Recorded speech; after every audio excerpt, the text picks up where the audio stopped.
G'day, everyone.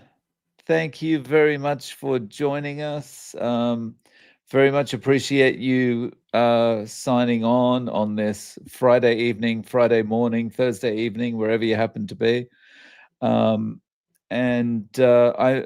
It's Dave Mack and Coach Stephen with you. How you doing, Coach Stephen? I'm doing very well, thank you. It's nice to see you, and you always make me laugh before we come on.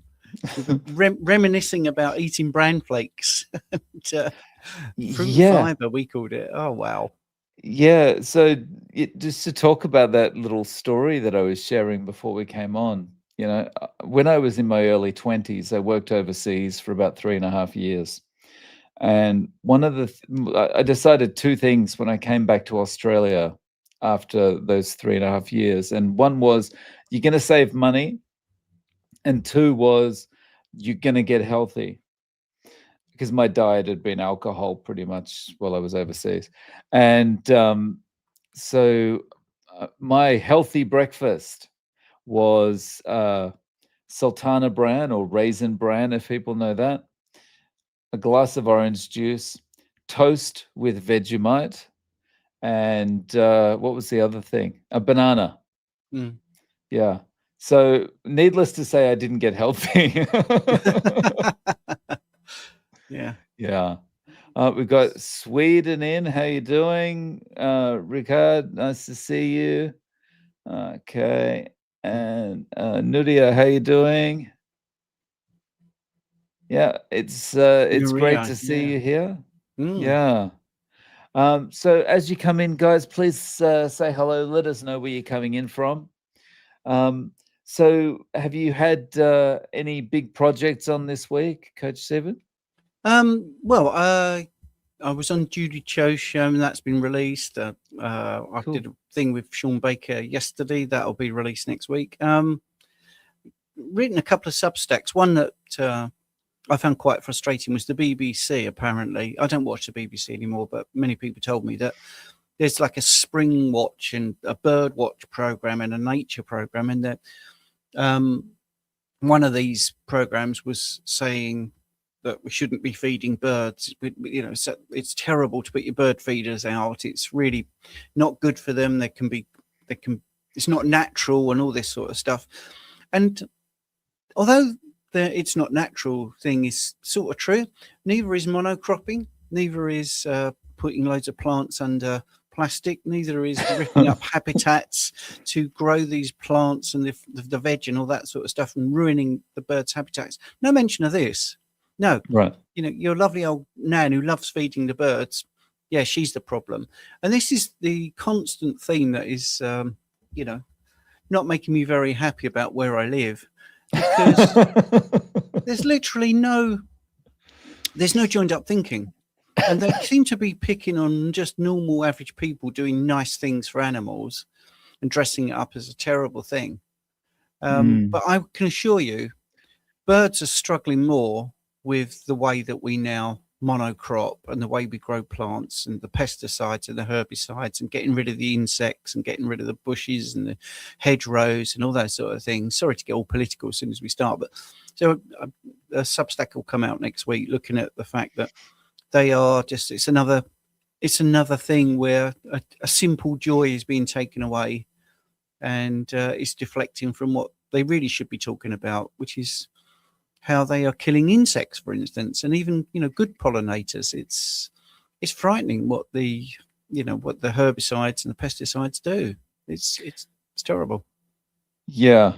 I find that kind of thing, whether it's politicians or the media or whatever, the whole thing is always we don't care about it unless it works in our favor at any given moment, you know? Mm, So like yeah. a year from now, they will totally care about the birds' habitats for some reason, you Mm, know? Like they'll completely change. It won't be about not feeding them or whatever or making bird feeders, right? mm. It's just they blow with the wind whichever way things are going.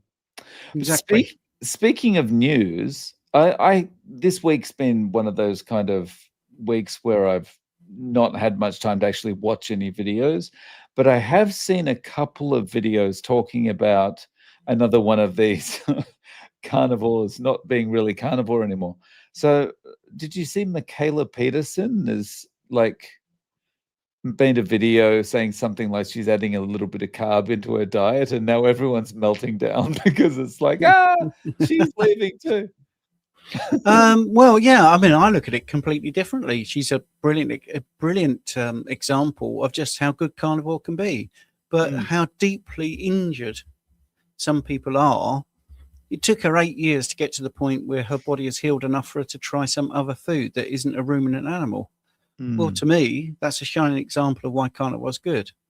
I totally get. I mean, she's had years and years of pain and agony, and if she wants to add some carbs back because she's missed those, then more power to her elbow. I don't really see. She's still going to be predominantly meat based. Right. We also know that meat cured her, and that's a fact. I mean, that is a fact. And if she can now eat those foods and not get the problems, then that's good. I don't wish ill on anybody. I just want people to have a really good life. But I don't see it like that. I don't see it as a big hurrah, because in fact, those people that are saying hurrah are saying, well, 8 years of carnivore healed her. That's how badly her body was damaged from not being carnivore. So carnivore works. Thanks very much. We'll take that as a win, personally. Yeah, I agree. Yeah. And they do have a meltdown, and it's ridiculous, isn't it? Because what's there to celebrate? Well, the celebration is that carnivore fixed her. Right. It's not the fact she's now going to whatever she wants to eat. It's none of that. Yeah. None of that whatsoever. Yeah. It wasn't cornflakes that was responsible for it. Yeah. It wasn't bran flakes, a sultana bran, a banana, Vegemite. I must admit, I mean, if you take it a bit broadly, it is a bit like an alcoholic going back to alcohol. The thing that got them in the situation in the first place, that I find a bit odd. So anyone going back, and I include her in this, I think is still a risk. She's going to see how she goes, but it could put her back. I don't want it to be honest, but it could do. I have kind of tended to look at it like this. Like, if it was me, I wouldn't be doing what she's doing. I wouldn't be putting anything back. But that's because I know myself, and I know that, like, as soon as I put something back, then it's all going back. Like, there's no moderation of anything for me. But she might be more of a moderator, and exactly. yeah. And she's not really a carnivore influencer as such, is she? She doesn't have a carnivore podcast. That's right. She has a health journey podcast. So yeah. She's just been sharing her story, and like Lorraine talks about here. Bart had a live stream today. I didn't see the live stream, but I caught the video afterwards. Bart said she's only been telling her own story, not trying to influence others. So really, she can do what she wants. Yeah, agreed. Exactly. Yeah. And it's helpful because if people are being told by mainstream medicine, there's no cure for these pains that you're suffering, or your joint pains or inflammation, she's proving that to be wrong. So more, it's just, I can't see the downside to it, to be honest. She looks great. She speaks well. She can add these things back in, and if she does, then it's still a testament to what carnivore did, how carnivore healed her. Yeah. And she doesn't strike me as the kind of person that lacks a lot of self-awareness and self-control. Like, so she's not going to be like upside down under the McDonald's soft serve machine next week or something, No, I don't think so. That would be me if I added anything back, but yeah. Yes, that's the thing. Yes. Yeah.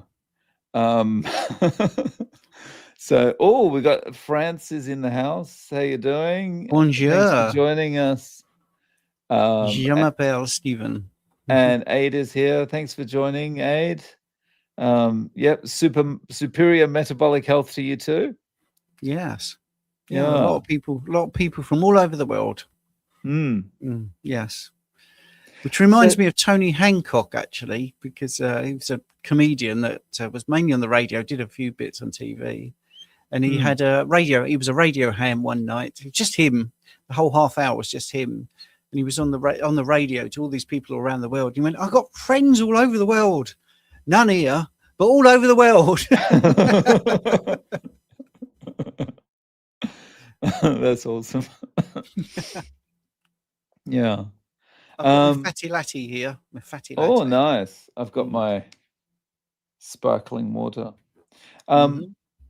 Is it mineral water? Yeah. Is it in a glass bottle? No, it's just supermarket crap. Yeah. Oh, okay. Yeah. Okay. That's something like you, Jane. I have to start buying something like Gerolsteiner or something like that, or but I've got to travel into the city to get something like that. The local supermarket has the bare bones. Right. Yeah.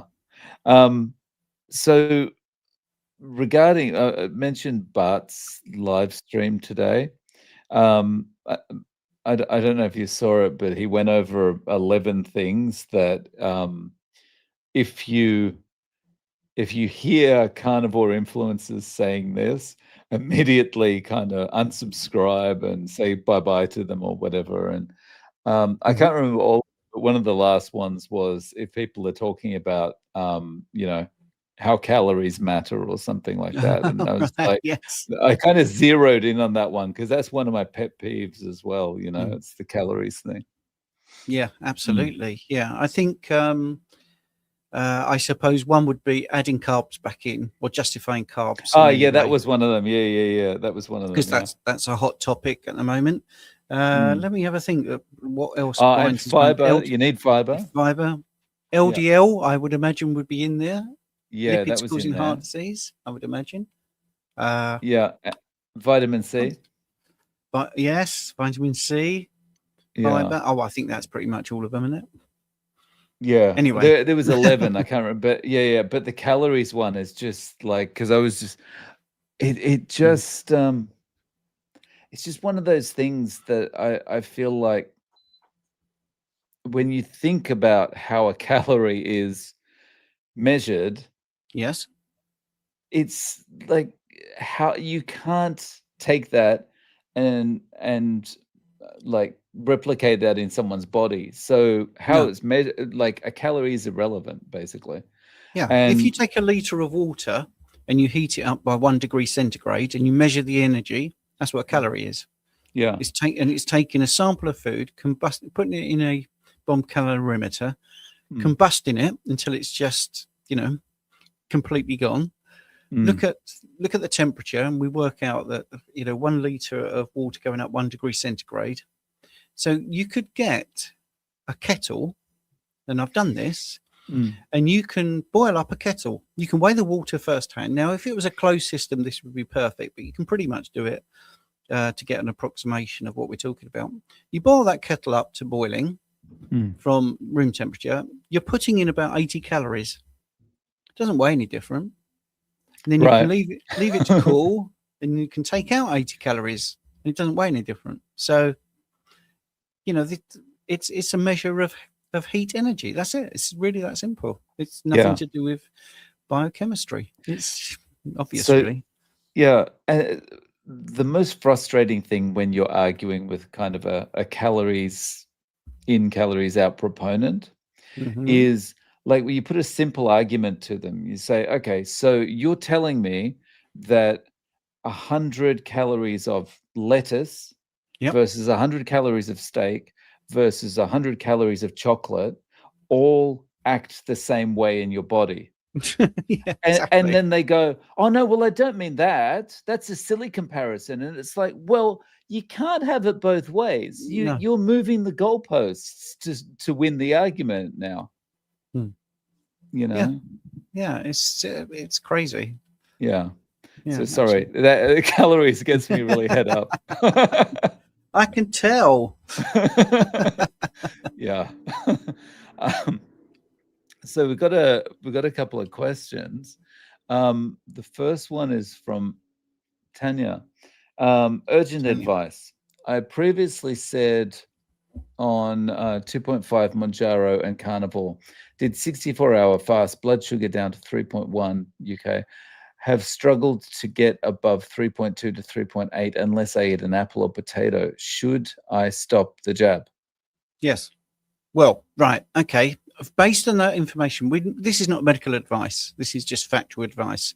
If you're worried about your blood glucose being low, what does the jab do? Well, it lowers your blood glucose production. So why are you doing it? You know, that's the common sense answer. Sorry. Carnivore already lowers your blood glucose. So you're now taking something that's going to lower it even more, and you have to hack it back up by eating an apple or potato. So you're taking with one hand and giving with another. It's not actually a good idea to do it. The jab is, let's look at it in a positive way. It's being too good. It's doing its job too well. All right. So yeah, you probably don't need it. And you'll have no side effects from not having it. Except enjoying not eating potatoes. Yeah. Okay, from Lorraine. Oh, whoops, that was the comment I put up before. So from Tanya, I asked the question just before you went live. Really needs your advice. Oh, yeah. Okay, so we answered that, or Coach Stephen answered that one. Nuria, vitamin D studies show that no one's is low in both the storage form and the active form. People that are low in the storage form are sky high in the active form. Should we test for the active form? She's got a follow-up. She's got a follow-up. Okay, and the follow-up, to really know if we need to supplement with vitamin D. So what is the point of testing the storage form? Well, firstly, what is the point of testing? Let's go broadly about everything. You should test if you feel there's something up. You're feeling sluggish, you have brain fog, you have aches and pains that you don't really understand. So testing for vitamin D, where do these normative ranges come from? How do we know they're optimal? Nuria, I think, is fantastic, by the way. She's a big supporter of what we do, and it's great. But there's so much nuance to it. Who's to say, one figure is good for one person, so therefore it's good for every person? So I think in the bottom line is, if people are guessing, then it's best to test. And we do test the storage form, which is 25 OHD, and that's routinely what we measure. But we all know that the active form, which is regulated by the kidneys, it's not very good. It's not very nuanced testing, to be honest. So I don't know if you're suspecting that you have a kidney disease, or you feel that you have a vitamin D toxicity for some reason. There's not enough really for me to answer, because it's very fluid. And I've tested, and I've done this, and I've done experiments where my natural vitamin D. I mean, I've got a guy in Arizona who's he's out in this. It's a desert there, and he's got very low vitamin D. And then I'm here in England, and I can get my vitamin D up really high when I supplement. And the apparent really good way to get it up is, pardon me, that's what she said. But the very good way to get it up is things like cod liver oil. Well, that didn't really work for me. The fermented cod liver oil didn't actually do anything, but a supplement did. But did I feel any different? I had doubled my vitamin D in the readings, but I didn't feel anything. I didn't feel any different. So I do take vitamin D, because I feel it's one of those things, vitamin D3, by the way, that in England and sitting in front of the screen all the time, I probably should do, mainly for my immune function. But I think this is something I will cover in my Substack a little bit more, because if you have a low storage number, and I think this is where she's getting at, the body upregulates conversion. So it always makes the active form, even if your storage is low. So when you look at when you look at what the body does, that's actually more important. And this is the biggest thing I'm always saying. It tests what is in the blood, not what's in the tissue. And there are many people, and there are people that I respect, who feel any form of supplementation is not good because there's lots of checks and balances that the body does when you naturally produce it, via sunlight or even some foods that you eat. So I think the vitamin D, the knowledge on vitamin D is very sketchy. I still think that. And the more I look into it, the more I think, I'm sort of agnostic about it. I obviously taken a supplement because I feel there's probably more to higher levels of vitamin D than having low levels. But you also then get into, early morning sunlight, for instance. Is it the vitamin D or is it the increase in nitric oxide? So, yes, it's not a simple yes or no answer. Sorry, Nuria. Sorry. Thank you for your question. Okay, and on vitamin D, does vitamin D affect libido? I've not really seen any studies on this.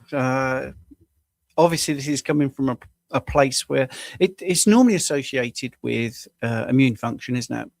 But I'd have to actually research that because I can't remember seeing anything convincing about whether it helps or not, actually. Sorry to be vague. Can't answer everything. But like I say, vitamin D is one of those things that I feel is a little bit... I still feel it's very sketchy. I agree with most people that it does seem to be beneficial to supplement with it if you're in an area where you're not or you're in a situation where you're not getting much natural sunlight. But anyway, sorry to be rubbish, but there you go. I can't answer everything. So, Ricard, so how much energy for the body does a gram of fat have compared to a gram of carbs? Is this in relation to the calories discussion before? Yeah, I think it is actually. There's more calorie in fat, right? But there's more calories in fat, but that's only because per gram, of the way it works in the bomb calorimeter, right? Well, not so much that. I mean, it's pretty nailed on that you glean more energy from fat than you do from carbohydrates. So for a gram of fat, if we're going to get into the calorie argument, we can, because we're talking about what the bomb calorimeter said. So a gram of fat will give you about 9 kilocalories, and a gram of carb will give you 4. So the biggest example of this and how it works, and literally I wrote about this a couple of weeks ago, the Antarctic explorer Randle Fiennes and Dr. Mike Stroud, who's a British GP, they crossed Antarctica and they were unaided. They didn't have outside support, and they decided to eat mainly fat. And the reason was because it would be lighter to get the same amount of calories, in inverted commas. All right. So we don't believe in calories, but people understand it. So their sled, pound for pound, would have been twice as heavy for the nutrition if they decided to get their energy from carbohydrates. So you're getting more bang for your buck. And this is actually another reason why calories falls down, because if you're talking about the mass, so if I've got a meal in front of me and it weighs a kilogram and I eat that kilogram of mass, I will add a kilogram to my body weight. It has to, because it's mass that I'm adding in. If I have a meal that's half that, half a kilogram, but gives me the same amount of calories, in inverted commas, I will only add half a kilogram. I mean, that's just a fact, because it's that amount of mass I'm adding. So anyway, they did this, by the way, they did this walk across Antarctica using fat as their fuel, and their blood glucose, talking about that Monjaro thing, was as low as 18 milligrams per deciliter. So it was 1 millimole per liter, which is severely hypoglycemic, allegedly. But they were in such deep ketosis, they were able to cross Antarctica. So were they hypoglycemic? No. They just had low blood sugar because they were fat fueled. So simple, really. So the questions you got there, I mean, so yeah, I'm reading down. Sorry, you did it in out of order. Sorry. Yes. So that's it. Yeah. So that's basically it. Hopefully that made some sense. Okay, so let me just kind of go down to something that's more. Okay, so firstly, g'day, Jonathan. How are you doing? Hey, Dean. How are you? Okay, so regarding vitamin D, sardines help. Mine is much better. And this Libido, was it says. libido. So Yes. sardines really work for my libido. I don't take any HRT. Interesting. Yeah. Okay. Okay, let's just. Can we have an update on how Rupert is doing, Coach Stephen? Yes, he's fit as a butcher's dog, as they say, which is how he is. He's bouncy, trouncy, fun. He's always, he's just brilliant. He's just full of energy, and his tail looks almost back to normal. It is shorter. One thing I think is really interesting is that his balance and coordination, all that, he's got to relearn, because they use their tail, don't they, for all their agility and running around. And so he's a little bit clumsy at the moment, but that will go. He's getting more athletic again. So yeah, he's a joy to behold. He's just wonderful, really. More resilient than me. I still struggle a little bit with what happened, but yeah, I'm trying to include him in reels more so people can see. He's good with other dogs. He always gets excited when we go out. He goes for long walks. Noises don't upset him. He's just, he's brilliant. He's brilliant. Awesome. That's awesome news. So from Artsies, are there any studies of women who consume raw dairy showing improved menstrual cycle and period cramps? Yes. Yeah, there are studies. And this is the thing that I find interesting, because we're talking about studies rather than anecdotes. So I don't see a big difference in people that I consult with.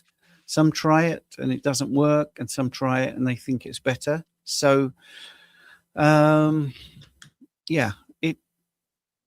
so studies do show that, but I'm always dubious of studies, to be honest. But yeah, you've got the beneficial enzymes, you've got all the alleged probiotic effects. So I'd have to go through the studies, but yes, I think there are studies. That's the answer to the question. Improved menstrual cycle and period cramps. Yes. What I would suggest then is, if you try it, come back and report how it went for you, because then we have got some anecdotal evidence. Yeah. Oh, nice. Okay.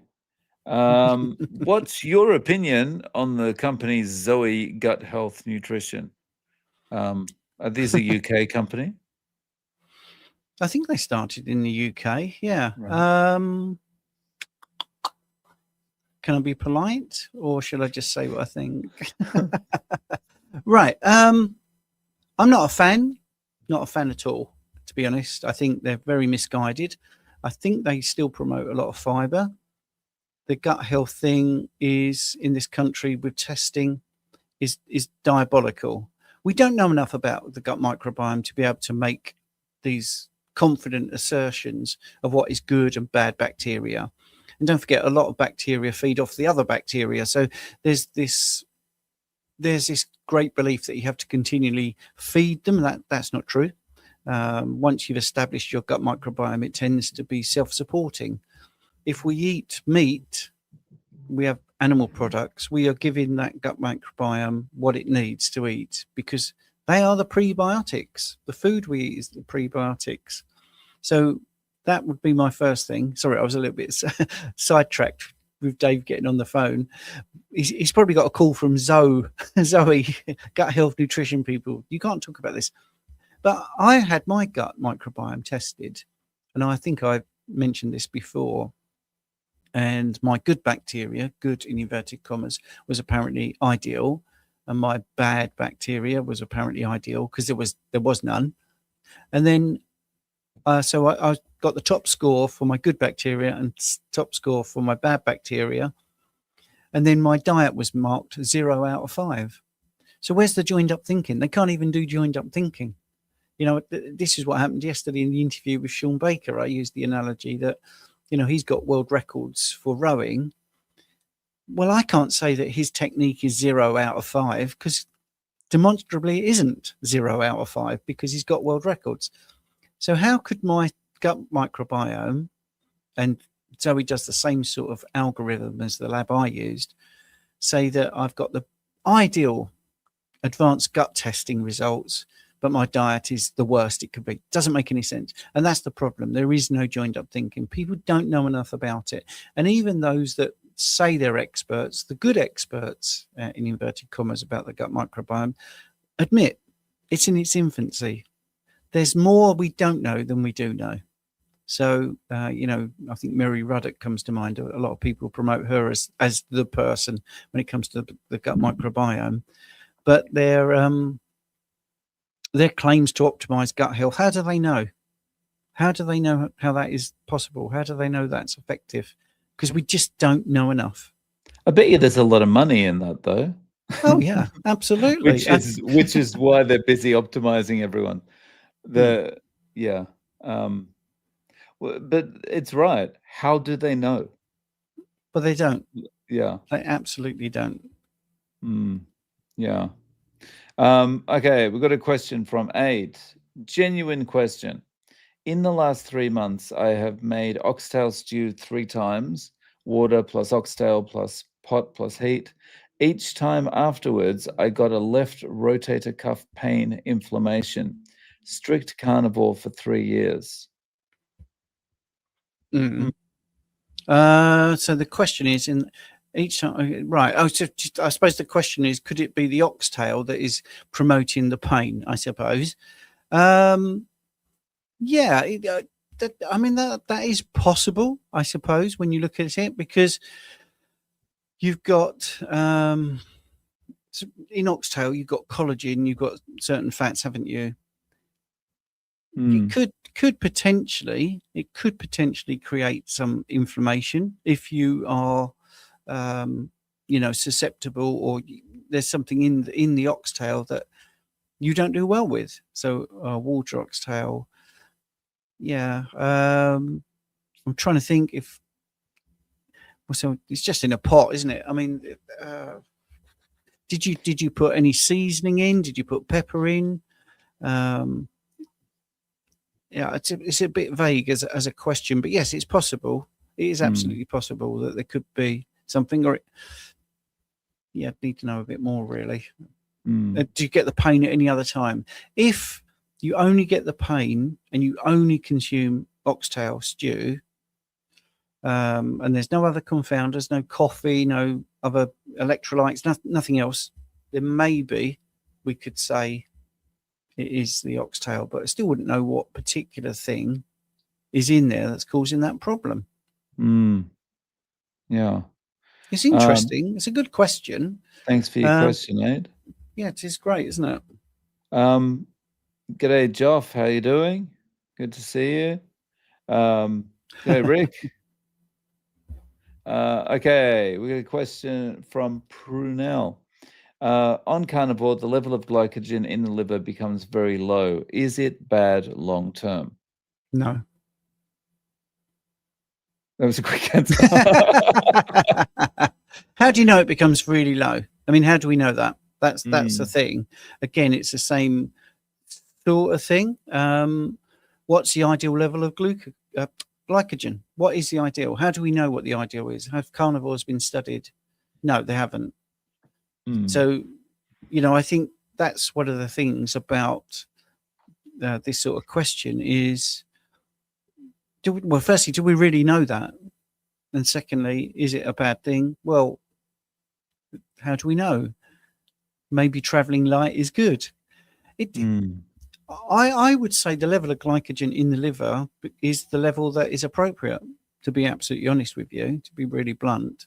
We're eating a lot of protein, we're eating a lot of fat, aren't we? And that is not going to be stored as glycogen. Mm. So, yeah, it's a difficult one, isn't it? Mm. Okay, from April Pacha. Have you seen people get off ADHD and autism drugs the longer they are carnivore? Brother-in-law just had a stroke last year, started on meds for ADHD, autism at 70, has been keto since 4 months before the stroke. I've Yes. anecdotally I've had people tell me they've got off the meds. Yeah, absolutely. Yes, and definitely seen that as well.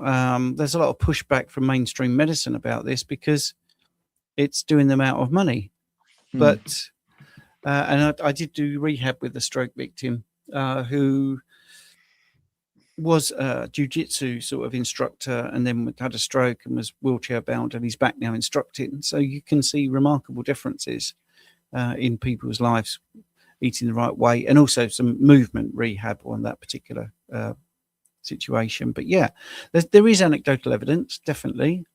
But there is a lot of individual variability, which is what I was trying to say with the glycogen question as well. Again, it's a tough one. So they're very interesting questions this week, but they are very much nuanced into individual situations, I think. So you'll definitely be on the right path, because if you're lowering systemic inflammation and you're keeping your blood sugar low, so there's no excursion, so it's nice and stable, and you can run, as I said earlier, you can run on a lower blood sugar, which many people might think is hypoglycemic. But if your ketones are higher and your energy levels are good and your sleep is good, then that's great. And again, just going back to the glycogen, what is glycogen there for? It's to keep you nice and stable for your blood sugar. Well, you might need more glycogen if you're not eating a way that's keeping your blood sugar stable anyway. So with this one, I think there was going to be some meds. So what are the meds? And that's another thing to consider. I feel that there's so many things. It could be things in the bread. There could be intestinal permeability causing problems. So what you're eating isn't being absorbed enough. The autism thing is obviously another thing that we need to know a bit more about. But yes, I've seen people get off ADHD and autism drugs eating this way, but I think you can't just extrapolate that to another person, because they had a lot of support, from myself, and they weren't on other medications. So, and just on this, Aid is just commenting. Note, I've been diagnosed with ADHD, ASD, both, and since going strict carnivore, it has really helped smooth out the bumps. I can attest to carnivore improving it. And that's nice. the phrase, isn't it? Smoothing out the bumps. I think blood glucose excursions and troughs, insulin going up and down constantly from a carbohydrate diet, whereas you've got slow release energy coming from fats, and structure being built by proteins. To me, that seems a more passive, easier environment to deal with other things like the building of neurotransmitters and keeping the noise down in the brain. So yeah, that's good to hear. Okay, and some more comments from Dean. Dave, I'm leaving in 2 months. You want to meet up? Oh yes. Are you going back to New Zealand? Oh, okay. Yes, let's arrange something. That'd be cool. Let's catch up for some yakiniku or something. And from Big Eye, konbanwa. Thanks for joining us. Okay. What does that say? What does that say then? Konbanwa.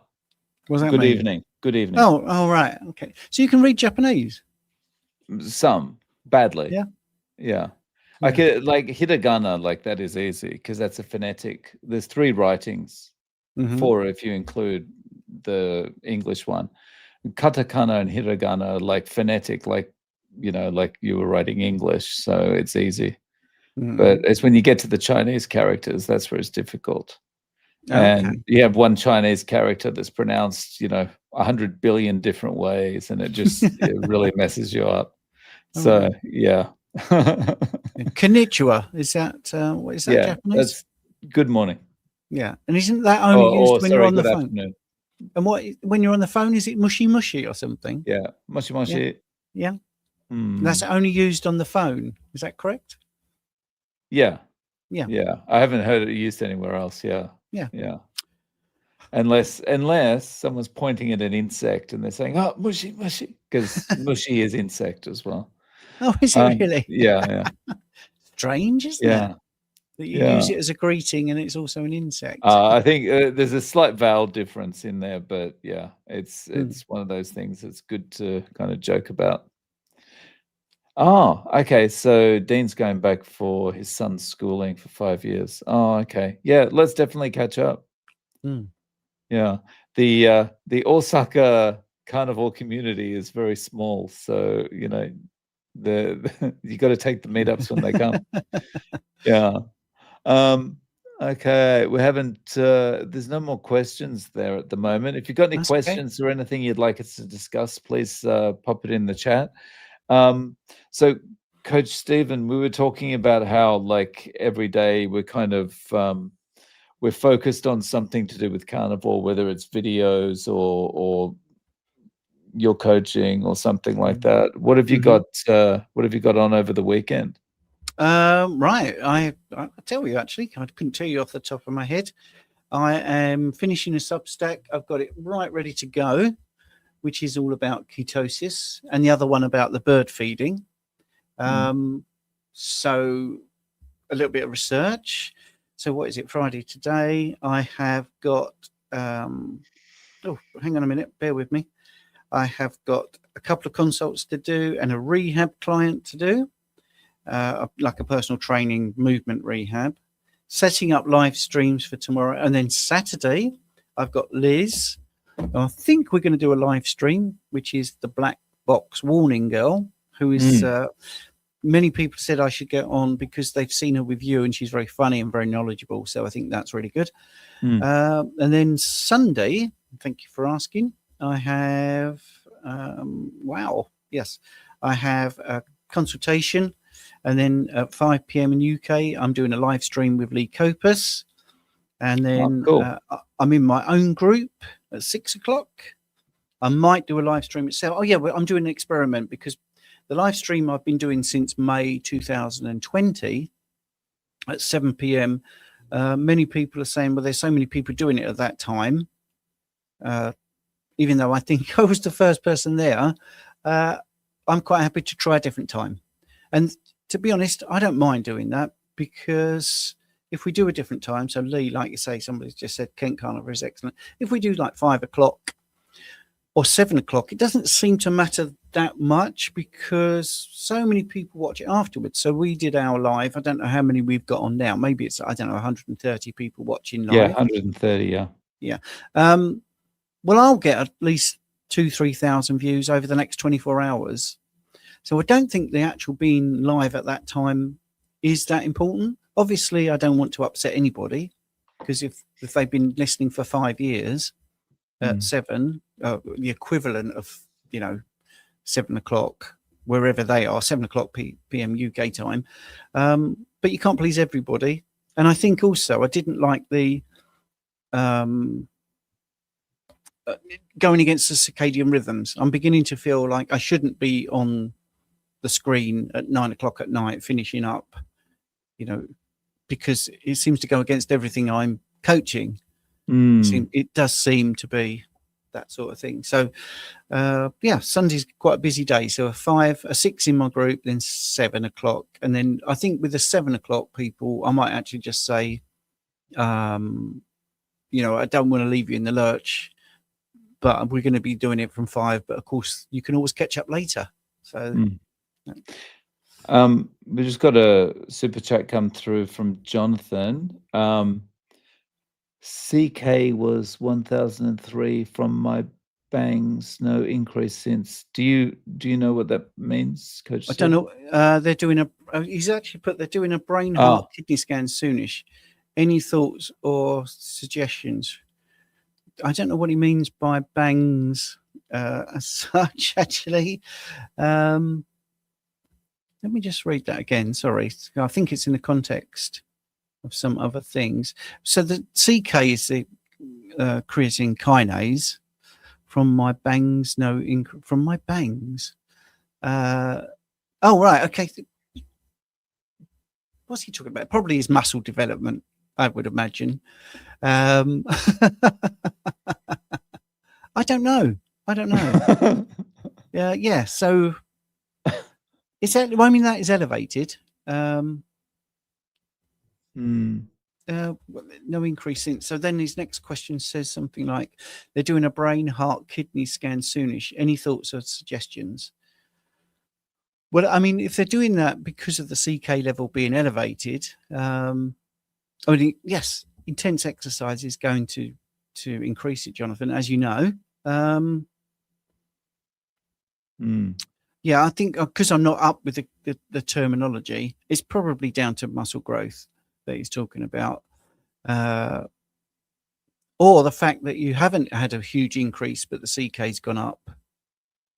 Well, we could talk off camera, Jonathan, via WhatsApp if you like, because I don't want to guess too much. But yes, I mean, that's an elevated level of creatine kinase. And it is, yes. So, it's an enzyme in your heart and brain and all that sort of stuff, and skeletal muscle and other tissue. So it is a reading. It's about 5 times. I'm doing mental maths. It's about 5 times more than it should be, really. But okay. I don't like that phrase that it should be, because it's contextual, isn't it? It's like, well, considering he's a monster, he's a beast. Maybe that's where it should be. Don't you think? So, yeah. Is that Elvira? Thank you very much for the super sticker. Oh, the super chat, the super sticker. Yeah, super sticker. Super chat. Okay. Legacy Communications. I'm a night shift worker. Any advice, please? I don't get morning sun, but do try to get sun when I get up. OMAD as I get up at 1 p.m. each day and don't feel like eating till about 3 p.m. Then work at 7 p.m. Wow. Night shifting is a nightmare, isn't it? Absolutely.